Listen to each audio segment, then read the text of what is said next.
to tomguitar.co.uk right now to check out the free guide, Boost Your Picking Speed by 50%. It covers the 7 most common mistakes everybody makes when they're learning speed picking. If you're making any of these mistakes, then you can't get progress. So check out that guide and hopefully it can help you massively boost your picking speed. That's at tomguitar.co.uk. Now on with the free lesson. So you've been practicing your guitar speed, and for the past few weeks you've been getting great results, and you're improving your speed on whatever you're practicing, an alternate picking lick for instance, and you can play it faster than you could before, and you're improving and you're thinking, yeah, my practice is working, I must be doing something right because I'm increasing in speed, right? And then it all stops, and suddenly you're just not increasing in speed anymore. You're pushing against that wall, and you're still doing thousands of repetitions, you're still practicing a lot every single day, maybe you're trying out different techniques and things, and yet you still just can't push through that wall into the next level of ability. So you've got from here to here, and then suddenly you just can't push up to this next level. You can't bring this up here. For some reason you're just stuck somewhere in the middle, and you can't bring it up to that level where you really want it to. Now, this will happen many, many times in your guitar development. It doesn't matter who you are, it doesn't matter what you're learning, what style you're into, regardless of any other factor. This is something that will always happen. You're always going to improve in bursts, and then you're going to have plateaus, and then you're going to have another burst, and then you're going to have another plateau. And it's the same with anything.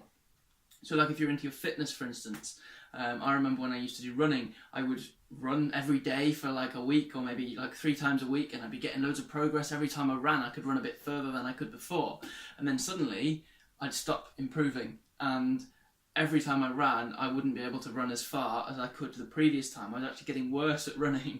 And you always hit these plateaus, and it was the same with running, and it's the same with guitar. So after I'd hit this plateau with my running, I was like, oh, I really can't be bothered, and I ended up quitting in the end. And then I went back to it, and then when I went back to it, I improved back up to the level that I was at before again. Then I hit that plateau, and I thought, this time, I'm not going to give up at the plateau.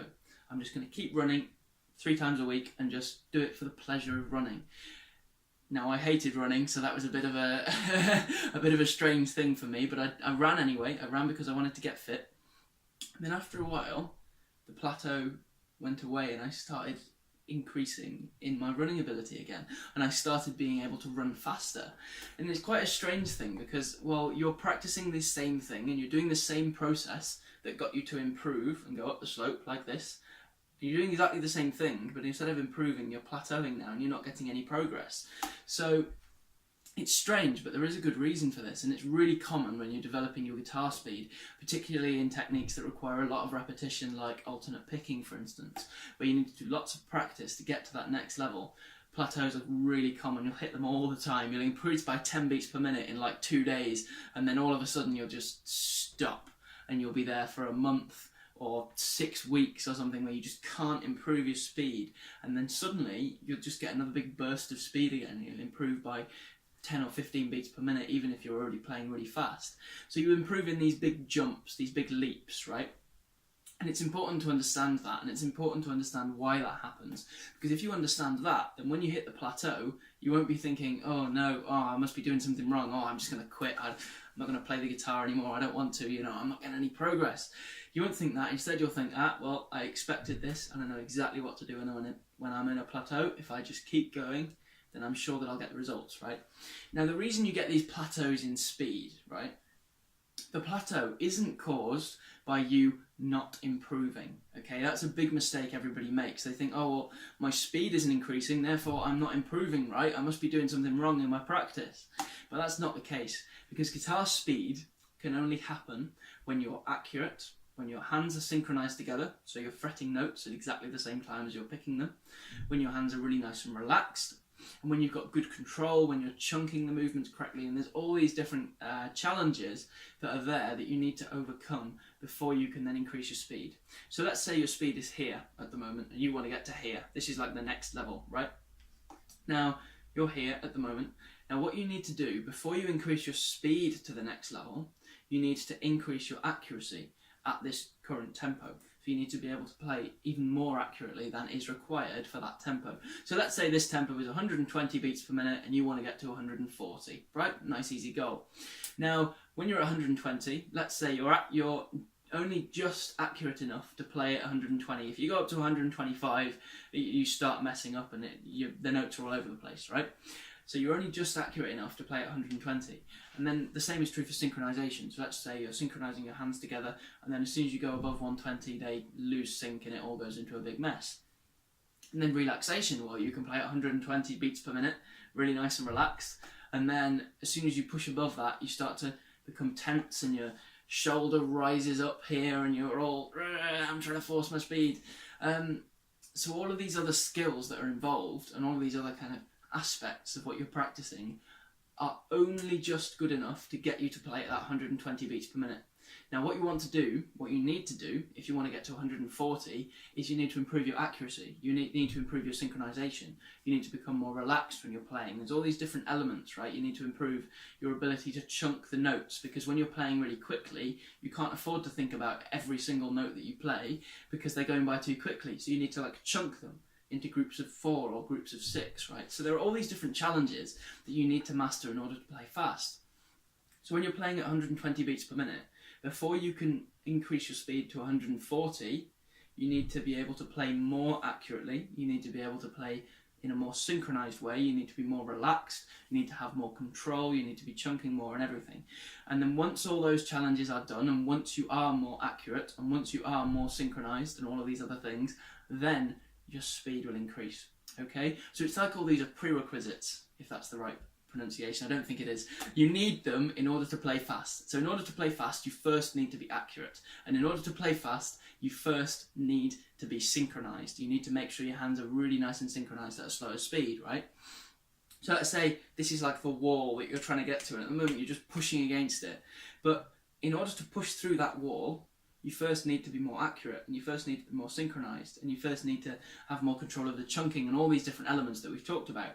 And then the door will open and you'll be able to push through to the next level of speed, okay? So when you plateau like this, and when it looks like you're not getting any progress, you are getting progress, okay? You may not be improving in speed, but while you're practicing, okay, your speed's staying the same, but you're becoming more accurate, and your hands are becoming more synchronized together, and you're getting more control over how relaxed your hands are. You're becoming more relaxed, it's feeling more effortless. And all of these things are things that you need in order to get to that next level of speed. So you can't improve your speed until all of these things have developed to a certain level. And that's what happens when you plateau. So when you're improving, say this is the graph, you know, and you're increasing in speed like this, you're going up, you're like, oh, this is brilliant. That's when you're accurate enough, you're synchronized enough, and all these other things to be able to play at that next tempo, right? So you're increasing speed. And then you start plateauing then, and you don't increase in speed even though you're practicing. You can't play any faster even though you're playing all the time, right? This is because your speed can't increase until you've increased all the other elements. So while you're plateauing, you are actually improving. It's really important to remember that. But it's all these other things. So your control over your pick, your control over your fretting hand, you know, the preciseness of each of your fingers when they press down on the strings. All these other things are improving. And that's why it doesn't look like you're improving, but you actually are. Because you're improving in all these other elements that are more difficult to measure. Because you can't precisely measure how synchronized your hands are, but you can measure how fast you can play on guitar, right? So everybody focuses on the speed and they completely forget about all of these other elements that are required in order to play fast. So basically, remember that when you're plateauing, you are improving. I can't stress that enough. Even if your speed isn't increasing, if you are practicing, then your technique is improving. And a great way to test this is, let's say you hit a plateau. Stick with it for 2 weeks, okay? Don't give up. You don't even measure your speed again. In fact, just as soon as you think, oh, I'm on a plateau here, I'm not improving in my speed, carry on for 2 weeks, right? You can even write it down if you want and tick off, you know, each day when you've done it, like, okay, I've done day 1 of this 2 weeks, I've done day 2 and so on. And just stick to it for 2 weeks, okay? It might be difficult because you might be thinking, oh yeah, but my speed isn't improving, but just stick with it. And then, once that 2 weeks is done, take a day off. So don't play that thing at all. In fact, if you could not play guitar at all for that day, that would be even better. But I'm sure if you're as addicted to guitar as I am, that might be difficult. So you can play if you want, but just don't play that thing that you're practicing, right? Don't play that technique. And then go back to it the day after, right? And suddenly you'll notice how much more relaxed it is, how much more effortless, how much more accuracy your fingers have, how much more automatic the lick is to play. Maybe you can play it now, well, while talking, like I am talking to the camera now while I'm doing a certain lick, right? So basically, when you hit a plateau, carry on for at least 2 weeks, but don't measure your speed in that time, okay? Because you're not expecting your speed to increase. But what you are expecting to happen is for everything to become easier to play. And then once it's easier to play, once you've been through that plateau, then you can start to increase your speed again.